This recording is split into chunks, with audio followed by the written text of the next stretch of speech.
जी अस्सलाम वालेकुम, welcome to रज़वान Khan official. आज वीडियो का पार्ट 2 है। कल हमने वीडियो लगाई थी ओपन फार्म और जो है वो कंट्रोल शेड, दोनों में फ़र्क क्या है उस पर थोड़ी रोशनी डाली थी। कुछ पॉइंट जो बाकी रह गए थे इंशाल्लाह वो कंप्लीट करते हैं। अच्छा, नए बंदे के लिए जो है वो कोशिश करे, अगर ज़्यादा उसको पैसे उसके पास हैं, वो इन्वेस्ट करना चाहता है पोल्ट्री में, तो वो किस चीज़ के अंदर पैसा इन्वेस्ट करे। तो इसमें दो तीन चीज़ आ जाती है। एक तो है ब्रायलर फार्मिंग, दूसरी है लेयर फार्मिंग, तीसरी जो है वो लोमन की भी चल रही है, देसी कुछ लोग जो गोल्डर भी चल रहे थे। लेकिन गोल्डन मिस्त्री जो है वो उसमें इतना ज़्यादा फार्मर जो है वो कामयाब ये हमने नहीं देखे। जिन्होंने बहुत कोशिश जो है वो हासिल किया, हाँ चंद हैं जिन्होंने अपनी हिम्मत के तहत या अपने जो है वो मेहनत के तहत कह लें, या उनका जो है वो अच्छा लक चल गया तो अल्लाह पाक ने उनको जबरी रख दे दिया। हर काम के पीछे जो है वो एक मेहनत और कामयाबी के पीछे जो है वो एक मुश्किल और कुर्बानी होती है। अब देखो उस बंदे ने कितनी कुर्बानियां दी हैं, ये तो वही बेहतर जानता है, या कोई अस्सी उसकी नेकी होगी जो अल्लाह पाक को कबूल होगी। तो बात ये है कि कंट्रोल शेड, आज इस शेड में भी मैं चाह रहा हूँ, ये स्टार्टर चूजा है, ठीक है। आज दिन इसका है 24 शुरू है। अच्छा, अब होता क्या है, स्टार्टर चूजा जो है वो दूसरे चूजे की निस्बत इसका वजन जो है वो कम बेश 10-15 ग्राम कम होता है। ए ग्रेड चूजा पहले दिन में जो है वो 40, 42, 45 ग्राम तक उसकी एवरेज आती है, 45 मैक्सिमम आती है, सुपर भी आ जाती है। जो ये स्टार्टर चूजा इसकी एवरेज आती है वो 30 से 32 ग्राम के दरमियान आती है। वन डे चिक्स जो होता है उसकी वजन की बात कर रहा हूँ। अब इसमें रेट का भी फर्क होता है, ज़ाहिर बात है।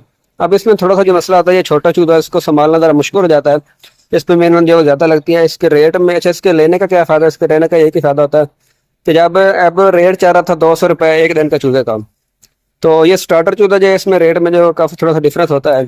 तो इसकी वजह से फार्मर भी थोड़ी सी जो है वो कोशिश करता है चलो रेट थोड़ा मुनासिब मिल रहा है, कोई नहीं ये ले लेते हैं।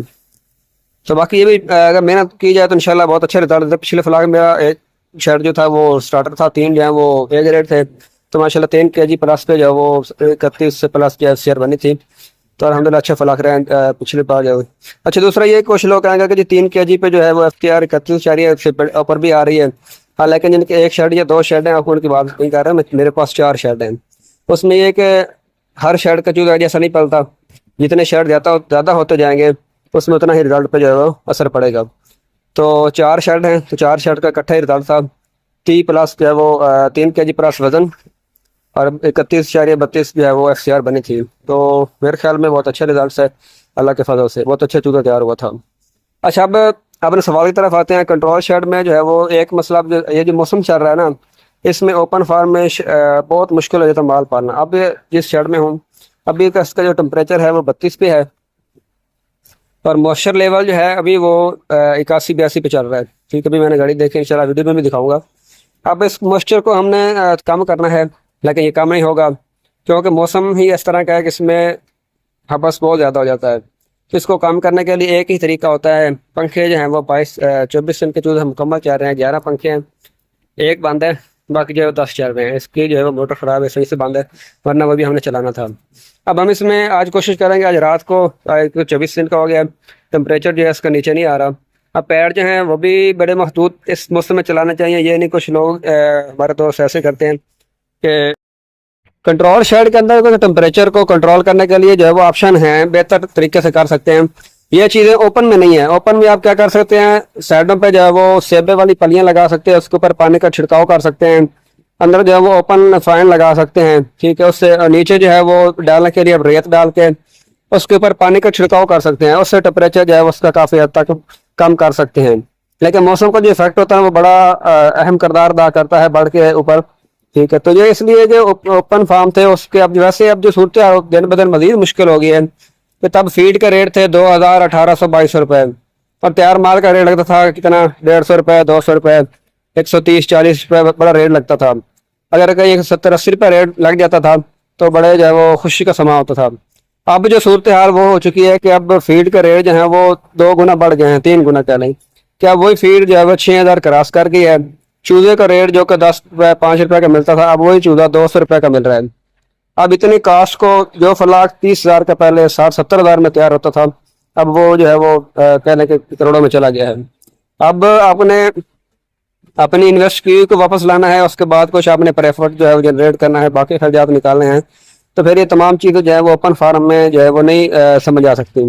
ओपन फार्म में कुछ दिन कोई 2-3 फलाक आप डाल सकते हैं, वो भी जो तजर्बेकार बंदे हैं उनको पता है कि कब उसको फीड डालनी है, कितने फार्मूले के साथ फीड डालनी है, अब इसका टेम्परेचर ज़्यादा है तो उसको कैसे मैनेज करना है। जो न्यू बंदा है वो क्या करेगा, उसको तो पता नहीं, वो तो ये देखेगा ठीक है चूजा है वो बैठा है मुंह फोड़ रहा है, तो वो क्या सोचेगा, क्या उसका हल करेगा। इसलिए कुछ लोग जो हैं वो तो जल्दबाजी में काम शुरू कर लेते हैं। पहले काम को सीखना चाहिए, किसी के पास चले जाएं, जरूर नहीं कि अब उनके पास सैलरी लेनी है, ठीक है, कुछ माह के लिए उनके पास रहें, बगैर तनख्वाह के रह लें, ठीक है, चाहे काम को सीखें, 24 घंटे काम को दें, देखें कि बर्ड का टेम्परेचर कैसे होता है, उसके मसले मसाइल क्या, दवाई क्या करनी है, मसले मसाइल क्या चल रहे हैं, ट्रीटमेंट क्या करनी है। तो आधे जो है वो डॉक्टर आपको खुद बनना करेगा, तब आप जाके कामयाब फार्मर बन सकेंगे। अगर ये नहीं कर सकते, न्यू हैं, अल्लाह ने आपको पैसा दिया है, तो फिर एक अच्छा जो है वो कंट्रोल शेड ले लें, सिंगल ले लें, डबल ले, जितनी आपकी कैपेसिटी हो।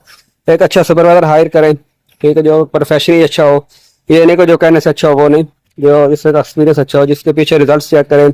अब आपको कैसे पता चलेगा कि सुपरवाइजर जो अच्छा है उसने पूछे किस किस जगह पे काम किया, कितनी देर किया है, उनका नंबर लें, उनसे डिटेल चेक कर लें कि क्या वाकई उसने काम किया है। उसके बाद उसके जो रिजल्ट्स आते हैं वो चेक करें, कौन सी फीड चली है, क्या उसका जो है वो रिजल्ट था दूसरे फार्म पे, इसका क्या रिजल्ट है। तो ये चीज़ होती है थोड़ी सी डिटेल जो कि चेक करनी होती है। दूसरा इसकी जो है वो फलाह के अंदर मोर्टेलिटी रेशो कितनी रही है, तो ये तमाम चीज़ें जो है वो चेक बैलेंस में आती हैं कि इसकी तरफ कैसे जो है वो काम करता रहा, क्या इसके रिजल्ट आते रहे हैं।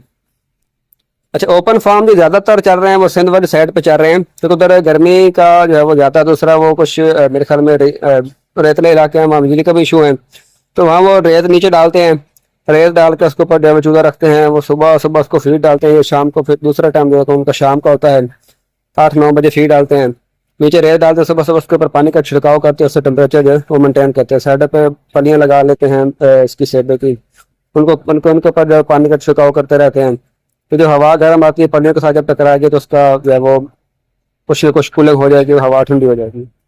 तो ये तकनीक्स होती हैं, जितनी भी इस्तेमाल करें अपने बर्ड को बेहतर करने के लिए वो इस्तेमाल की जाती हैं। तो ये थी इंशाल्लाह की थोड़ी सी मालूमात। यदि किसी का सवाल हो तो कमेंट्स करें, इंशाल्लाह जवाब देंगे। तो कल से इंशाल्लाह जो है वो कोशिश करूँगा कि आगे जो है मौसम अच्छा आने वाला है, तो हैचिंग के बारे में जो है वो वीडियो अपलोड करेंगे, तो उसमें क्या मसाइल होते हैं, अंडा जो है वो कब कितना देर स्टोर करना चाहिए, कब लगाना चाहिए, तमाम मालूमात जो है A to Z तक पार्ट्स वाइज हम इसको डिस्कस करेंगे कल से इंशाल्लाह।